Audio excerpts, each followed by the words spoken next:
Olá, queridos, a paz, boa tarde, estamos ao vivo, como é que vocês estão? Hoje é o quê? Quarta-feira? Quarta-feira, dia 12, quarta-feira. E aí, tudo bom? Dormiram bem, descansaram bem, acordaram bem, estão trabalhando bem? Boa tarde, mami. Como é que está a vida? E vamos continuar hoje. Tiago, capítulo 3. Quem está acompanhando aí, hoje, o livro de Tiago a carta de Tiago é pesada, é puxada, para puxar a nossa orelha com força, com vontade. E hoje não vai ser diferente. Já vai começar falando de quê? Dominar a língua. Ó, que delícia! Então peguem suas bíblias, papel e caneta na mão. E sem mais delongas, ó, bebe água. Boa tarde, pessoal do YouTube. Vamos começar então. Tiago, capítulo 3, versículo 1. E o versículo 1 já começa assim: Meus irmãos, não sejam muitos de vocês mestres, sabendo que seremos julgados com mais rigor.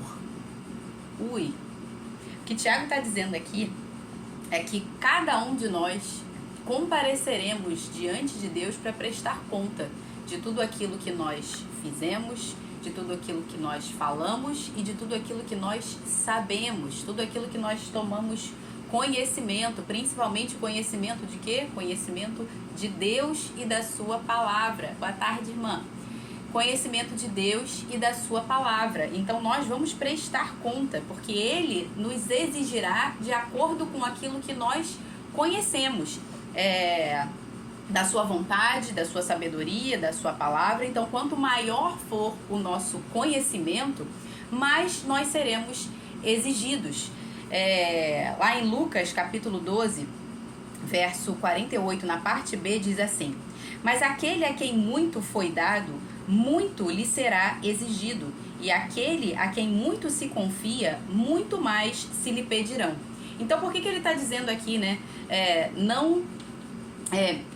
Meus irmãos, não sejam muitos de vocês mestres. Quem é o mestre? O mestre é aquele que ensina, aquele que aprende primeiro, que busca mais a sabedoria para poder ensinar. Então a gente precisa ter muito zelo. Então você imagina como que está a minha situação aqui, como que eu fico quando eu leio esse texto, porque apesar de eu mais uma vez falar com vocês que a minha intenção aqui não é fazer nenhum estudo doutrinário, teológico profundo, porque eu não tenho essa formação teológica para isso. Então aqui é para fazer realmente uma leitura comentada. Mas eu estou aqui na posição, entre aspas, de quem ensina, né? Porque eu aprendi primeiro e aquilo que eu aprendi eu estou transmitindo a vocês. Então, pensa o temor e tremor que eu fico aqui cada vez que eu tenho que abrir uma live, né? Só quem me conhece profundamente, né, mami? Que sabe como que eu fico aqui antes de cada live, cada dor de barriga que me dá. Porque é muito temor do Senhor em me colocar aqui nessa posição de ensinar, porque eu sei que eu vou ser cobrada por isso, por aquilo não só que eu busco aprender, mas principalmente por aquilo que eu falo, por aquilo que eu transmito a outras pessoas, né? Por isso também que toda vez que eu tô aqui me colocando nessa leitura comentada para falar com vocês, eu cito muitos versículos, né? Você pode perguntar assim: poxa, a Camila já tá lendo a palavra e ela cita mais um monte de versículos, por que ela faz isso? Em primeiro lugar, porque a Bíblia explica ela mesma. Eu não preciso ficar aqui inventando a roda e falando várias coisas. Então, a própria Bíblia se explica, né? Toda a Bíblia, ela é contextualizada, ela não entra em contradição. Então, com um outro versículo, eu posso explicar aquele mesmo versículo para que vocês possam entender o contexto dele, né? E em segundo lugar, por quê? Porque eu não preciso falar muito. Quando eu coloco a Bíblia para explicar ela mesma, eu estou fazendo isso com temor, para que eu não venha a falar além do que a própria Bíblia está dizendo. Então eu prefiro às vezes citar a Bíblia explicando ela mesma do que eu inventar aqui alguma coisa e falar alguma coisa que não esteja de repente de acordo com a palavra de Deus. Então é com todo temor e tremor que eu faço essas lives aqui, e só Deus e quem está perto de mim sabe como que é. Mas eu sei que a gente precisa fazer isso, não é porque a gente conhece que a gente vai guardar e reter pra gente por medo de não se fazer mestres. Quando ele está falando aqui, não fazer muitos de vós mestres, porque a gente vai ser cobrado com mais rigor, talvez alguns numa completa ignorância e tolice possa pensar assim, bom, então é melhor eu não ficar sabendo de nada, é melhor eu não conhecer mais a Deus, porque se quanto mais eu conhecer, mais eu vou ser cobrado, então é melhor eu ficar na ignorância.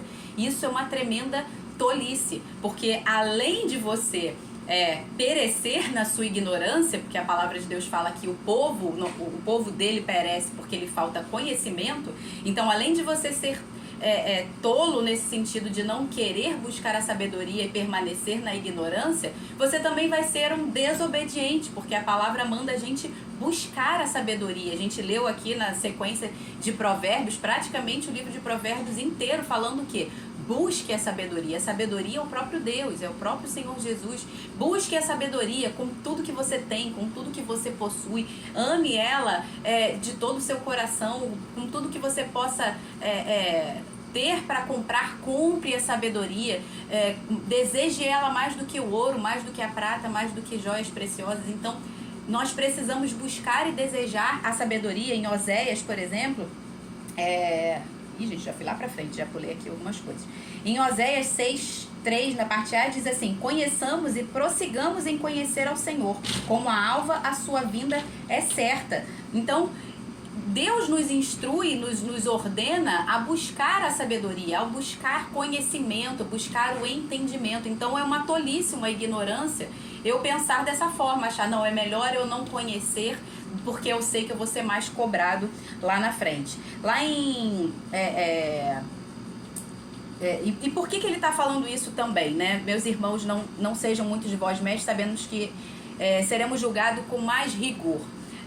Por outra razão, a palavra também diz que a fé vem pelo ouvir. Então, aquilo que você aprende, quanto mais você conhece de Deus, maior será a sua fé.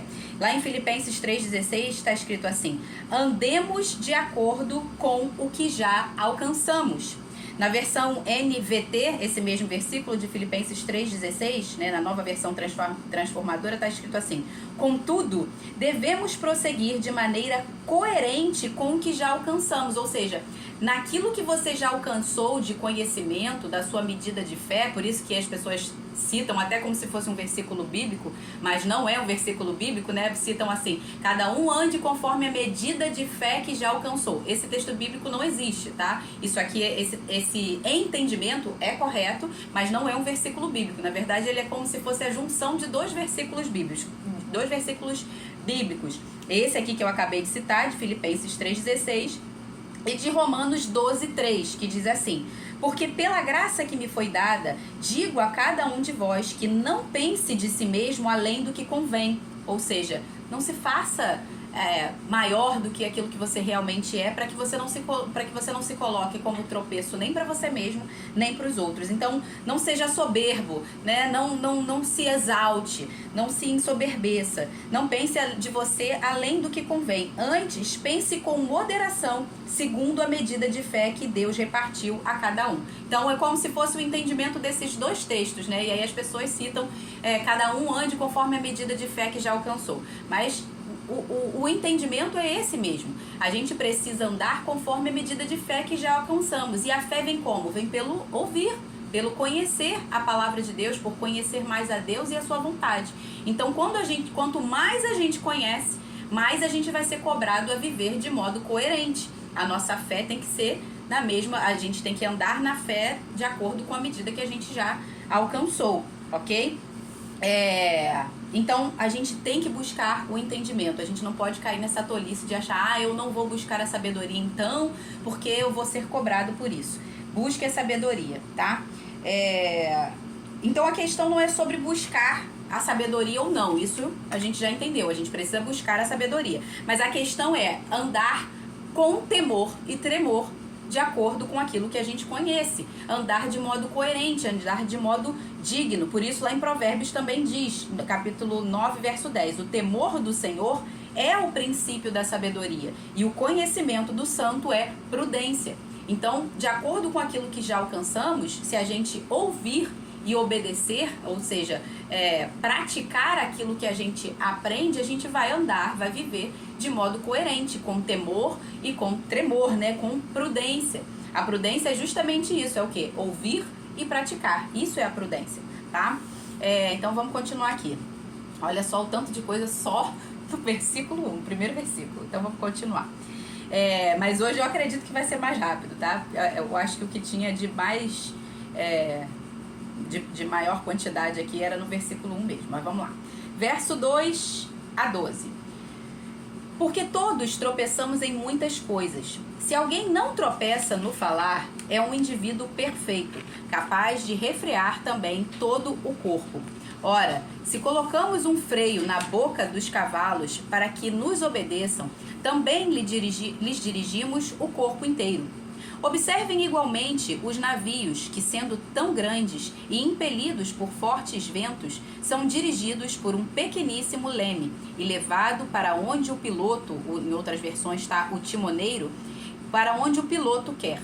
Assim também a língua, pequeno órgão, se gaba de grandes coisas. Vejam como uma fagulha incendeia uma grande floresta. Ora, a língua é um fogo, é um mundo de maldade. A língua está situada entre os membros do nosso corpo e contamina o corpo inteiro. E não só põe em chamas toda a carreira da existência humana, como também ela mesma é posta em chamas pelo inferno. Pois toda espécie de animais, de aves, de répteis e de seres marinhos se doma e tem sido domada pelo gênero humano. Mas a língua ninguém é capaz de domar. É mal incontido, cheio de veneno mortal. Com ela, bendizemos o Senhor e Pai. Também com ela, amaldiçoamos as pessoas criadas à semelhança de Deus. De uma só boca procede bênção e maldição. Meus irmãos, isso não deveria ser assim. Por acaso pode uma fonte jorrar do mesmo lugar água doce e água amarga? Meus irmãos, será que a figueira pode produzir azeitonas ou a videira figos? Assim também, uma fonte de água salgada não pode dar água doce, tá? Vou explicar esse texto aqui com outro texto. Em Provérbios, capítulo 18, versículo 21, diz assim: a morte e a vida estão no poder da língua. O que bem a utiliza, come do seu fruto. Em suma, é isso que ele está dizendo. O poder da língua é muito grande. Você vê, ele está dando exemplos aqui de um cavalo, que é um animal de grande porte, é um animal grande em força, um animal selvagem, mas que quando você coloca um freio na sua boca, você consegue domá-lo, você consegue conduzi-lo e fazer ele ir para onde você quer.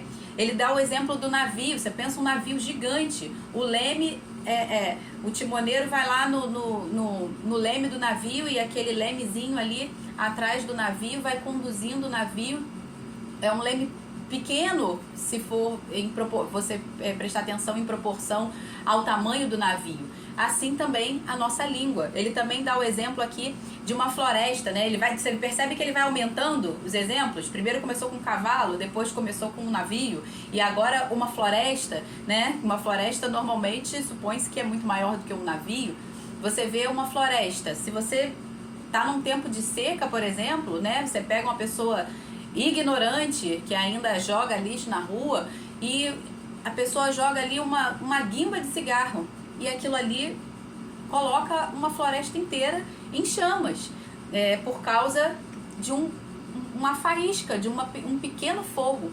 Da mesma forma, a língua. A gente pode fazer o bem ou o mal. A gente pode promover a vida ou a morte, como está em Provérbios. A vida e a morte estão no poder da língua. Mas o poder dela, tanto para o bem quanto para o mal, é imenso, é absurdo. Então a gente precisa usar bem a nossa língua. Lá em Mateus, capítulo 12, vou ler aqui rapidamente. Oi, Jesus. Mateus capítulo 12, no verso 34 a 37, diz assim, Jesus dizendo: raça de víboras, como vocês podem falar coisas boas sendo maus? Porque a boca fala do que está cheio o coração. A pessoa boa tira do tesouro bom coisas boas, mas a pessoa má do mau tesouro tira coisas más. Digo a vocês que no dia do julgamento as pessoas darão conta de toda palavra inútil que proferirem, porque pelas suas palavras você será justificado e pelas suas palavras você será condenado. Ou seja, mais uma vez, nós prestaremos conta. Por isso ele está falando, não façam muito de vós mestres, porque vocês vão prestar conta de toda a palavra. E o mestre, ele vai falar muito mais, ele vai ensinar muito mais. Por isso também a Bíblia fala, e às vezes as pessoas não entendem, né? Que o presbítero, principalmente aquele que se dedica ao ensino da palavra, a palavra fala que ele é digno de dobrados honorários. Por que isso? Porque a medida de responsabilidade que ele tem é muito maior.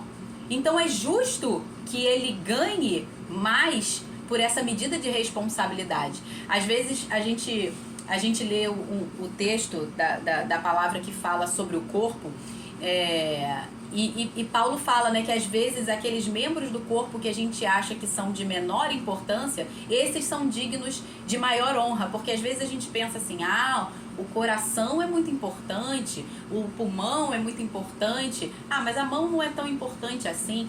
Então a gente não pode pensar dessa forma. Todo o corpo, ele é importante. Todos os membros do corpo de Cristo são importantes.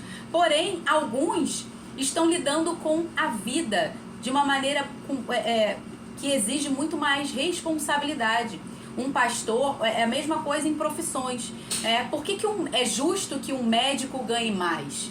Porque ele está lidando com vidas. A responsabilidade dele, direta, sobre aquela vida que está ali, é muito grande. Então ele vai ser, pelo fato dele ser muito cobrado, né, de ter a responsabilidade sobre aquela vida, é justo que ele também seja honrado com o seu salário e ganhe mais. Assim também deveria ser com os professores. Infelizmente não é, né? Porque os professores têm ali uma responsabilidade muito grande de ensinar as crianças. Mas eles estão ali ensinando. Se o professor andar de acordo com o que deve ser, eles estão ali para ensinar as matérias, algo que talvez não vá mexer tanto com a vida, o caráter das crianças, né? Coisa que é de responsabilidade do pai e da mãe, não do professor. Mas, infelizmente, hoje em dia a gente vê isso, né, nas escolas, a doutrinação para coisas que não tem nada a ver com português, com matemática, com geografia, enfim. Você vê professores fazendo um papel que não lhes cabe, que cabe aos seus pais e aos pais da criança. E aí você vê, por exemplo, a posição de um pastor.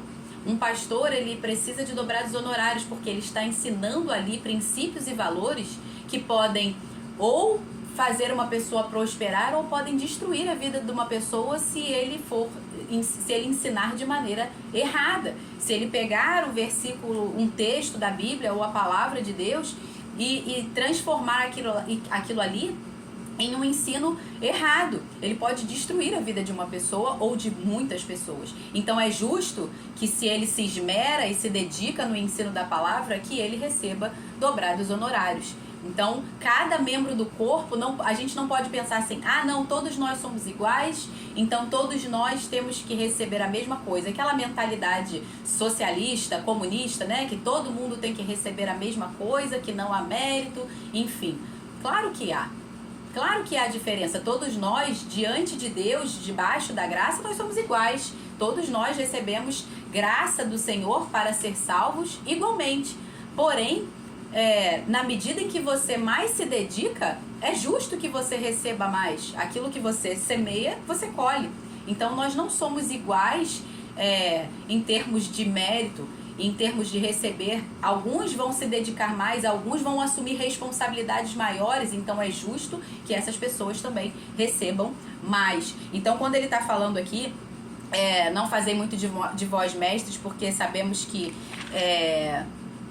que seremos julgados com mais rigor, esse julgamento aqui é para o bem e para o mal. Aquele que se dedicou, ele vai ser julgado e a sua recompensa será boa. E aquele que não se dedicou, aquele que usou da palavra para enganar, para perverter, para doutrinar as pessoas incorretamente, esse será julgado para o castigo eterno. Então, é nesse sentido que a palavra aqui está dizendo, tá? Então, quando a gente ouviu aqui com relação a... Eu li aqui, Mateus? Acho que eu li, não li, gente? Já até esqueci. Alguém me diz aí. Eu li, né? Ali, quando Jesus falou aqui, né? Porque as pessoas darão conta de toda palavra inútil que proferirem, porque pelas suas palavras será justificado e pelas suas palavras você será condenado, perdão. Então, você vai prestar conta. Então, a gente precisa falar, ensinar, aprender e passar, principalmente para os nossos filhos, quem são aqueles que mais nos ouvem, que mais ouvem o nosso ensino. São os nossos filhos. E nós seremos cobrados por isso. Mas aqueles que também têm a responsabilidade de ensinar a palavra, esses precisam ter mais responsabilidade, mais temor, mais tremor ainda, né? Por isso, mais uma vez, eu digo aqui para quem me conhece, como que é o meu desespero cada vez que eu tenho que abrir uma live, porque realmente é muito temor, tá? Então, entendam isso, não é para que vocês abram mão de conhecer, pelo contrário, conheçam mais a palavra de Deus, se dediquem mais, tá? A fé, como a fé vem pelo ouvir, que a gente acabou de falar aqui, qual é a boca mais próxima do seu ouvido? É a sua. Então é você quem vai ser o primeiro a ouvir aquilo que você fala. Então a gente precisa usar a nossa língua com sabedoria. Hoje a gente já vê até pela neurociência, ela já confirma através da PNL, não sei se você já ouviu falar, PNL Olá, Vânia, você também é uma querida. Olá, irmã maravilhosa também. A neurociência já confirma pela PNL, que é a programação neurolinguística, que tudo aquilo que você ouve, aquilo que você fala, vai determinar os seus pensamentos. E os seus pensamentos vão determinar os seus sentimentos. Olha aqui, ó. Olha a sequência como é que é. Eu vou ler aqui para eu não me perder, tá? O que você ouve determina os seus pensamentos. Os seus pensamentos definem os seus sentimentos, que enchem o seu coração, por isso a palavra fala que a boca fala daquilo que está cheio o coração, e vai determinar novamente aquilo que você fala, ou seja, aquilo que sai, a boca fala, oi lindona, a boca fala daquilo que o coração está cheio. Então, novamente, é um ciclo, você fala e ouve, aquilo vai povoar o seu pensamento vai determinar o seu sentimento, que é o seu coração, e a sua boca vai falar daquilo que está cheio o seu coração. Por isso a palavra também fala sobre tudo que se deve guardar. Guarda o seu coração, porque dele procedem as fontes da vida, ok? Então, esse ciclo se repetindo, eu falo, ouço, penso, sinto. Falo, ouço, penso, sinto. Falo, ouço, penso, sinto. Esse ciclo se repetindo vai determinar o quê? As suas ações. As suas ações se repetindo vão determinar os seus hábitos, e os seus hábitos vão determinar o seu caráter, e o seu caráter determina o seu destino. Então isso é muito sério. Isso a neurociência explica, ok? Aquilo que a Bíblia já fala há muitos e muitos anos, a neurociência está agora achando que é novidade, entendeu? Mas isso é o que a palavra de Deus já fala há muito tempo. Aquilo que você fala vai determinar todo o rumo da sua vida. Por isso Tiago está sendo tão enfático aqui, né? Ou seja, a vida e a morte dependem do poder da sua língua, estão no poder da sua língua. Então, cada um vai comer do fruto da sua língua, daquilo que fala. Pode comer o bem ou pode comer o mal, dependendo de como você usa, tá? Então, por isso a gente precisa tomar muito cuidado, não só pela nossa própria vida, e principalmente pela nossa própria vida, porque cada um prestará conta de si, mas também pela vida dos outros, porque aquilo que você fala, você também está influenciando a vida de outras pessoas, você também influencia o pensamento de outras pessoas. Então, muito cuidado, não só com o que você fala, mas a quem você dá ouvidos. Eu já falei isso aqui várias vezes em outras lives que não eram especificamente de séries bíblicas, mas eu já falei em outras lives aqui bastante sobre isso. Muito cuidado com o que você ouve, a quem você dá ouvidos, a quem você permite ter acesso na sua vida para falar, para dar opinião, né? Porque opinião qualquer um pode dar. Opinião é um pacote que a pessoa te dá sem responsabilidade pelo resultado daquilo, se aquilo vai dar bom ou se aquilo vai dar ruim. Então, muito cuidado. Deus não fala que é na multidão de opiniões que é a sabedoria. A palavra fala que na multidão de conselheiros há sabedoria. E não é qualquer um que pode ser conselheiro. Só quem pode ser conselheiro na sua vida é quem tem sabedoria. Então, busque pessoas sábias para serem seus conselheiros. Então, muito cuidado com quem você permite dar acesso aos seus ouvidos através daquilo que fala, tá? Efésios 4:29 diz assim: não saia da vossa boca nenhuma palavra torpe, e sim unicamente a que for boa para edificação, conforme a necessidade, ou seja, não fala além da necessidade, tá? Tem que ser boa para edificação, olha os parâmetros.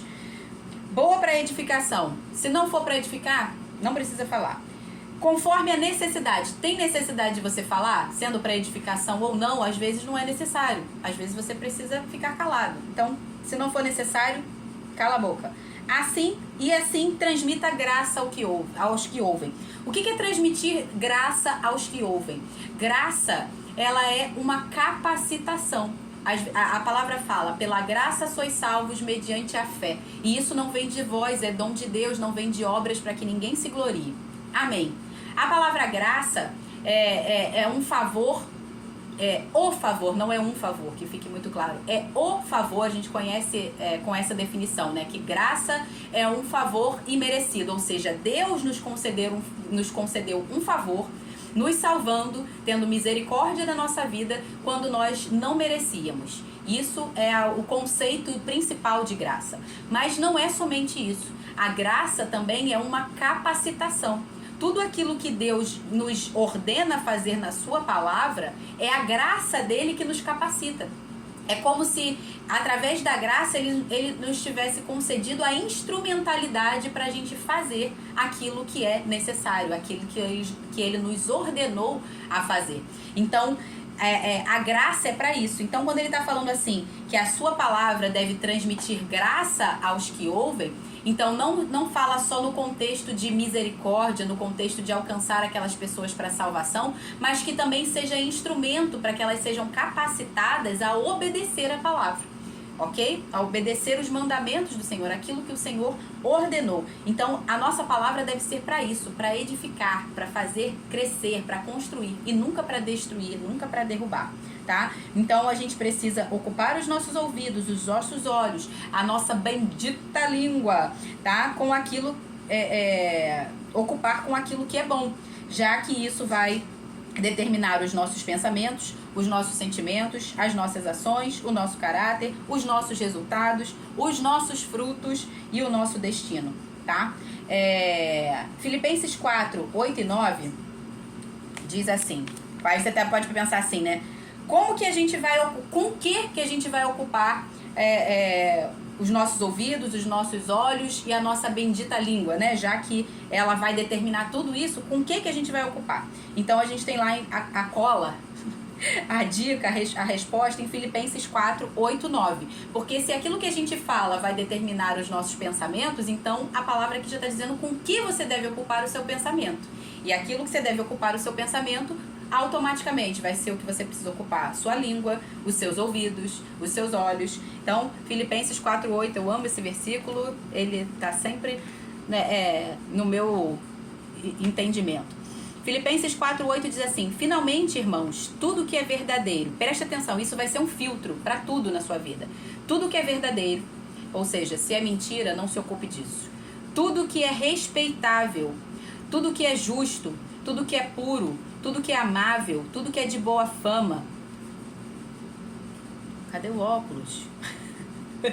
Tudo que é de boa fama. Se alguma virtude há e se algum louvor existe, seja isso que ocupe o pensamento de vocês. O que também aprenderam, receberam e ouviram de mim, e o que viram em mim, isso ponham em prática. E o Deus da paz estará convosco. Em outras versões está será convosco. Então, se ele está dizendo que é com isso, que a gente deve ocupar o nosso pensamento, então é isso que a gente deve ocupar, a nossa língua, é isso que a gente deve ouvir. Esse é o filtro. O que eu estou ouvindo é puro, é amável, é justo, é de boa fama, tem alguma virtude, tem algum louvor, então eu não preciso ouvir isso. Vamos passar adiante. O que eu estou ouvindo, o que eu estou vendo é justo, é puro, é amável, é de boa fama. Gente, é libertador. Eu nunca mais vi televisão na minha vida. Nunca mais. Isso já tem anos, muitos anos, né?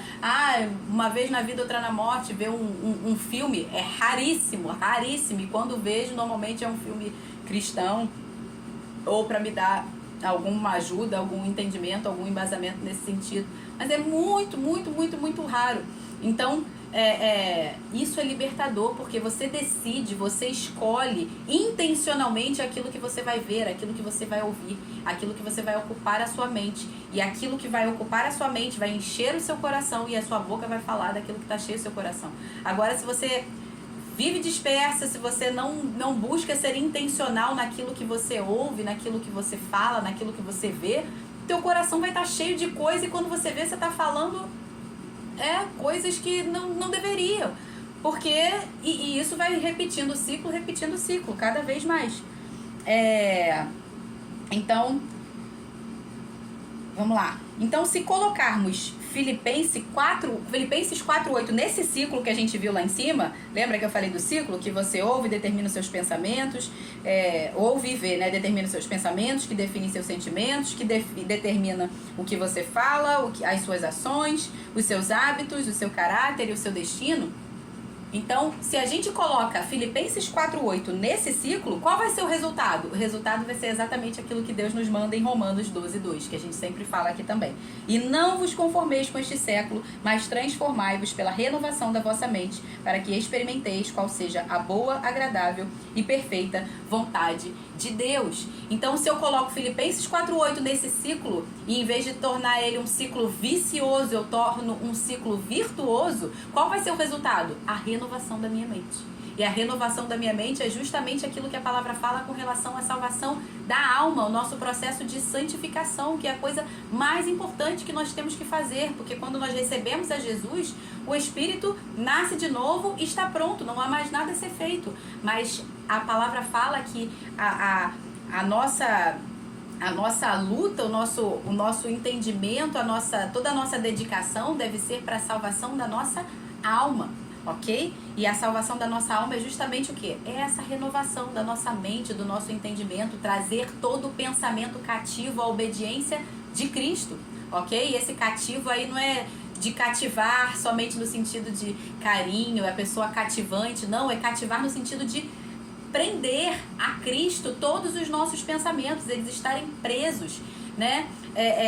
Para que não se afastem de Deus de forma alguma, não se afastem de Cristo de forma alguma, ok?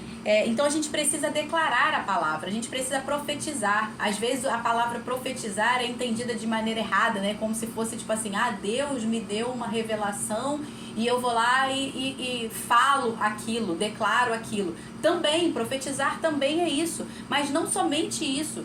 Profetizar significa proferir, significa falar, proclamar, declarar, e toda a palavra de Deus já nos foi dada, então eu posso profetizar a palavra de Deus na minha vida, eu declaro a palavra de Deus na minha vida. Mas assim como a gente viu ontem, não basta só declarar, são declarações. Eu declaro, mas as minhas ações precisam ser coerentes com aquilo ali que eu estou declarando. Eu exercito a minha fé, ou seja, a fé sem obras é morta, lembra? Então eu exercito a minha fé quando eu faço aquilo que eu estou declarando, quando eu ajo de acordo. Mas a primeira coisa a ser feita é falar. Lembra aqui o ciclo? Primeiro eu falo, depois eu penso, depois eu sinto, depois eu vou lá e vou transformar aquilo em ações, ok?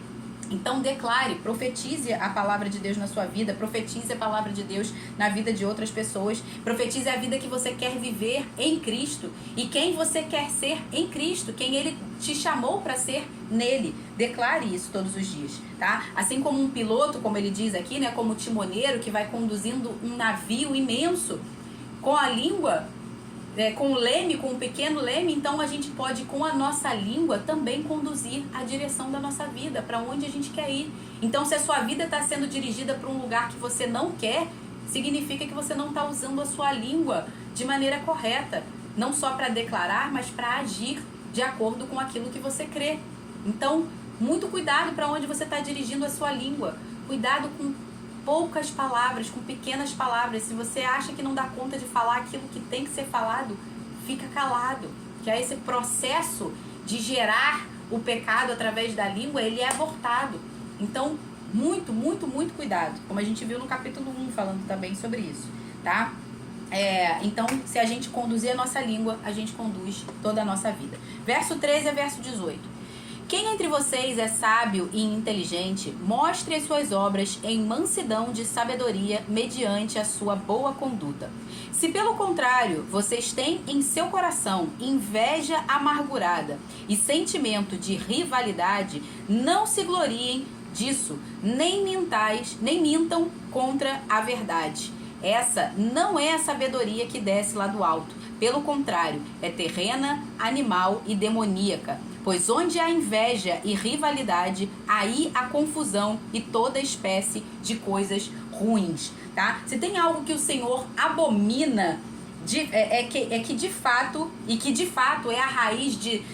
a palavra fala que o amor ao dinheiro é a raiz de todos os males, ok? E aqui a gente está vendo aqui que é algo que Deus abomina e que é a raiz de todas as contendas, de todas as divisões, de todas as facções, é a inveja. Lá em Provérbios 6, 16 e 19, na parte B, diz assim: 6 coisas o Senhor aborrece, e a 7ª a sua alma abomina. E o que é essa 7ª coisa que a alma abomina, que está no verso 19? O que semeia contenda entre os irmãos. Então o Senhor abomina isso. Quem semeia contenda entre os irmãos, tá? Então o invejoso é aquele que semeia contenda entre os irmãos. E o que ele está dizendo aqui, que essa não é a sabedoria que vem do alto. A pessoa que é invejosa, a pessoa que usa da inveja, ela está agindo de acordo com a sabedoria humana. E o que seria essa sabedoria humana? A inveja, ela começou com Lúcifer. Ok? Começou com ele foi o primeiro invejoso, ele foi o primeiro a desejar aquilo que não lhe cabia, a querer ser mais, querer ser maior do que Deus, estar além do próprio Senhor Jesus Cristo. Então nele começou a inveja, e com essa inveja o que aconteceu? A primeira divisão. Ele tomou 1/3 dos anjos, ele corrompeu 1/3 dos anjos por causa disso. Ele foi o primeiro que semeou a contenda, a divisão, a facção, ok? O partidarismo veio daí. Lá em versículo 9, que a gente acabou de ler aqui, cadê? Parece que mais uma vez aqui a gente estava falando aqui da língua e de repente ele fala assim: quem entre vocês é sábio e inteligente? E aí ele começa a falar com relação à inveja. Parece que ele mudou de assunto de novo, mas ele não mudou de assunto. Ele está sendo ele está falando isso aqui que ele acabou de citar com relação à inveja e tudo isso por causa para denunciar aquilo que ele falou no versículo 9 lá em cima, que a gente acabou de ver, ó. Com ela bendizemos o Senhor e Pai. Também com ela amaldiçoamos as pessoas criadas à semelhança de Deus. Esse é o invejoso. Ele diz que crê em Deus, ele bendiz ao Senhor, mas ele fala contra o próprio irmão, que foi criado à imagem e semelhança desse próprio Senhor. Ou seja, isso é uma incoerência espiritual terrível. Então, como é que eu amaldiçoo o meu irmão, que é a imagem e semelhança do Senhor, e eu digo que eu creio nesse mesmo Deus e que eu bendigo a esse Deus? Eu vou lá e canto nos louvores: Senhor, Tu és bendito, Tu és isso, Tu és aquilo outro. Mas quando é o meu irmão, eu não bendigo, eu amaldiçoo. Entende? Então isso é uma incoerência. E é isso que Tiago está denunciando aqui embaixo agora, quando ele está falando com relação à inveja. Ele está continuando, ele não mudou de assunto. Tá? Então a inveja começou com Lúcifer e foi transmitida aos homens através do pecado. Quando o homem pecou, ele recebeu através do pecado essa natureza corrompida, que inveja, que mata, que faz divisão, que faz contenda. Mas em Cristo nós recebemos uma nova natureza. Então a gente não pode ter essa desculpa de não, mas é a minha natureza caída. Mas espera aí, você recebeu uma nova natureza que te permite, que te dá graça, lembra? Que te capacita a fazer morrer essa natureza carnal que você recebeu com o pecado. Então não é desculpa, a gente consegue pela graça fazer isso, mas para isso precisa a nossa mente ser transformada, renovada. Então, Tiago está dizendo aqui que a sabedoria humana é carnal, ela é terrena, animal e demoníaca. Por quê? Porque a origem dela foi do próprio Satanás, foi do próprio Lúcifer, tá? Então, essa natureza, essa sabedoria que vem da natureza humana, ela não vem de Deus. E aí ele continua. No versículo 17, mas a sabedoria lá do alto, ou seja, a sabedoria que vem de Deus de fato, que é verdadeira, genuína, é primeiramente pura, depois pacífica, gentil, amável, cheia de misericórdia e bons frutos, imparcial, sem fingimento. Ora, é em paz que se semeia o fruto da justiça para os que promovem a paz. Então a gente precisa buscar essa verdadeira sabedoria que vem do alto, né? E ele está falando aqui que essa sabedoria, em primeiro lugar, ela é pura. O que é o puro? O puro não é aquele que nunca se suja, aquele que nunca se sujou, né? Porque não existe, a palavra de Deus fala que todos pecaram e destituídos foram da glória de Deus. Então todos nós pecamos, todos nós fomos encerrados de maneira igual no pecado. E aí veio Cristo, o único puro, o único que nunca pecou e morreu por nós no nosso lugar, para que pudesse fazer a expiação desses nossos pecados, ou seja, para que pudesse nos limpar, nos purificar. Então o puro não é aquele que nunca pecou ou que não peca, que nunca se suja, mas é aquele que sempre se limpa. A palavra fala que a palavra de Deus é essa água que nos lava, que nos purifica. Então, quando a gente fala, declara, a gente mantém a nossa mente ocupada com a palavra, nós estamos sendo lavados, purificados, limpos, tá? Então essa é a verdadeira sabedoria, ela é pura. Então busque se purificar, busque se lavar com a palavra. Ela é pacífica. Muitos confundem ser pacífico com ser passivo, ok? São coisas absurdamente diferentes. O passivo é aquele que é o conformado, é o omisso, é aquele que acaba sendo conivente com o mal, porque ele se omite. Ok? Esse é o passivo. Então ele quer evitar a guerra, em nome de evitar a guerra, de evitar o conflito, ele se omite. Ele deixa de fazer o bem. Ele se torna conivente com o mal por causa disso, tá? Já o pacífico não. O pacífico é aquele que luta ativamente contra o mal para estabelecer a paz. Olha a diferença. Às vezes é necessário a guerra para se estabelecer a paz. Então, em Tiago 4,17, que a gente vai ver amanhã, por exemplo, está escrito assim: aquele que sabe que deve fazer o bem e não faz, nisso está pecando, justamente porque esse é o contexto, ok? Então, às vezes é necessário uma guerra para que você estabeleça a paz. O que você não pode é se omitir, o que você não pode é se conformar com o mal, né? Tem uma frase de Martin Luther King que ele fala: não me preocupo com o barulho dos maus, mas com o silêncio dos bons. Então, quando aqueles que sabem que devem fazer o bem se omitem de fazer, eles se tornam coniventes com o mal, ok? O que é pior do que o próprio mal em si, porque o mal é descarado. O mal, ele se expõe, né, na sua maldade. Aquele que é declaradamente mal, ele expõe a sua maldade. Agora, o omisso, ele está sendo mal, tentando se passar por bem, por bonzinho. E Deus não nos chamou para ser bonzinhos. Deus nos chamou para ser justos. Há uma diferença imensa, ok? Então, essa é a sabedoria que vem do alto. Ela é pacífica. Ela é gentil. A gentileza é um outro valor que a gente encontra na Bíblia com diversos outros nomes, né? Como bondade, cordialidade, hospitalidade, amabilidade. Oi, Gisele! A sabedoria que vem do alto também é amigável. Olha esse termo aqui. Quando eu ouvi amigável, olha o que eu lembrei. Eu lembrei que Jesus disse em João 15,14: vós sois meus amigos se fazeis o que eu vos mando. Então você quer ser amigável? Não tenta ser bonzinho. Seja obediente. Aquilo que Deus mandou você fazer, faça. E nem sempre você ser obediente vai agradar todo mundo. Então não tenta agradar todo mundo. Ser amigável não é agradar todo mundo.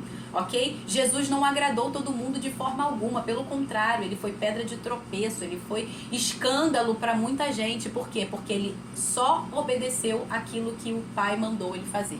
Então, quer ser amigável, como a sabedoria de Deus está mandando aqui, que ela é amigável, aquele que é amigável de acordo com os princípios de Deus, é aquele que obedece a Deus em tudo. Aquele que faz somente aquilo que vê o Pai fazer, como Cristo fez, ok? Então não tente ser o bonzinho, não tente agradar todo mundo, porque você não vai estar sendo amigável, pelo contrário, tá?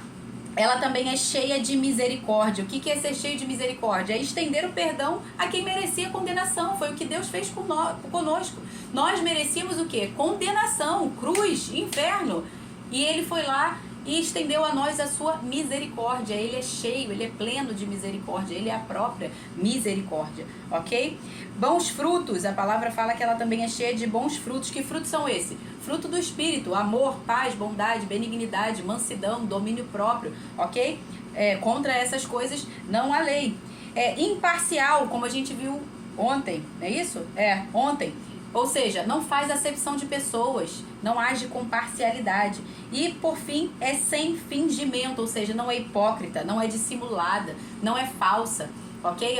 É uma sabedoria verdadeira, uma sabedoria que lida com a verdade, doa a quem doer. Não é hipócrita, não fica tentando agradar todo mundo, não é bonzinho, ok? Então, é essa sabedoria que vem do alto e é essa sabedoria que nós precisamos buscar. Por quê? E aí ele termina assim: ora, é em paz que se semeia o fruto da justiça para os que promovem a paz. Perceba que ele falou que é o fruto da justiça, não é o fruto de ser bonzinho, ok? Então é em paz que se semeia o fruto da justiça para os que promovem a paz. Porque o nosso chamado, o nosso ministério é de promover a paz. Lembra do Pacífico? Não é ser passivo. Promover a paz, ainda que para isso exija guerra. E nós estamos em guerra. A nossa vida é uma constante guerra, espiritualmente falando, o tempo todo. Então a gente não pode simplesmente baixar a guarda. Nós estamos em guerra, mas estamos em guerra para promover a paz. Por isso o nosso ministério é o da reconciliação, ok? É essa paz que a gente promove, é a paz dos homens que estão afastados de Deus, para reconciliá-los com Deus, assim como Ele nos reconciliou em Cristo. Então esse é o nosso ministério, promover a paz, promover a reconciliação. Como? Semeando a justiça, semeando aquilo que é reto, a sabedoria que vem do alto. E para isso a gente precisa usar a nossa boca, a nossa língua com sabedoria. Amém? Então, hoje foi isso. Amanhã, Tiago, capítulo 4. Hoje foi pesado, mas é bom apanhar de vez em quando. A gente apanha, mas a gente apanha louvando e agradecendo ao Senhor, porque a palavra fala que se a gente está sem correção, a gente não é filho, a gente é bastardo. E aqui, como a gente está na posição de filho, então receba a correção. Não sei se você foi corrigido, eu fui muito corrigida, muito confrontada com essa palavra, e glória a Deus por isso. Vamos orar? Pai, muito obrigado, Senhor. Louvamos a Ti pela Tua maravilhosa palavra, que nos exorta o tempo todo, nos corrige o tempo todo, porque o Senhor nos ama, Senhor. E nós queremos ser filhos que também Te amam, Senhor, obedecendo a Tua palavra, porque assim o Senhor nos instruiu, que se nós o amamos, nós obedeceremos os Seus mandamentos. E é isso que nós queremos fazer, Senhor, obedecer a Tua palavra, usar a nossa língua com sabedoria, Pai. Não pensar de nós além do que convém, Senhor, mas sermos humildes de pensar aquilo que o Senhor pensa a nosso respeito, Senhor, de concordar com o Senhor sobre aquilo que o Senhor mesmo pensa a nosso respeito. E a Tua palavra fala: eu é que sei os pensamentos que tenho a vosso respeito, diz o Senhor, pensamentos de paz e não de mal, para vos dar o fim que desejais, Senhor. Então é isso que precisa ocupar o nosso pensamento, aquilo que o Senhor pensa a nosso respeito, tudo que é puro, tudo que é amável, tudo que é de boa fama, se alguma virtude existe, se algum louvor há, tudo aquilo que é justo, seja isso que ocupe o nosso pensamento. Essa é a minha oração, Senhor, para que haja uma renovação da nossa mente, para que o tempo todo esse novo ciclo, Senhor, comece na nossa vida e se repita, Senhor, o ciclo virtuoso, o ciclo de virtudes, conforme está em Filipenses 4:8. Para que a nossa mente seja renovada, para que todo o nosso pensamento seja trazido cativo à obediência de Cristo, e para que as nossas ações reflitam e as nossas palavras reflitam aquilo que o Senhor nos chamou para fazer nessa terra, que é o ministério da reconciliação, sermos embaixadores do Teu reino aqui nessa terra, Teus representantes, Teus filhos que Te representam de modo digno, de modo coerente, com sabedoria. Em nome de Jesus, Senhor, nós oramos e nós Te agradecemos agradecemos por tudo, meu Deus. Amém. Amém, gente. Beijo, até amanhã. Fiquem com Deus. Tchau, tchau. Tchau, pessoal do YouTube.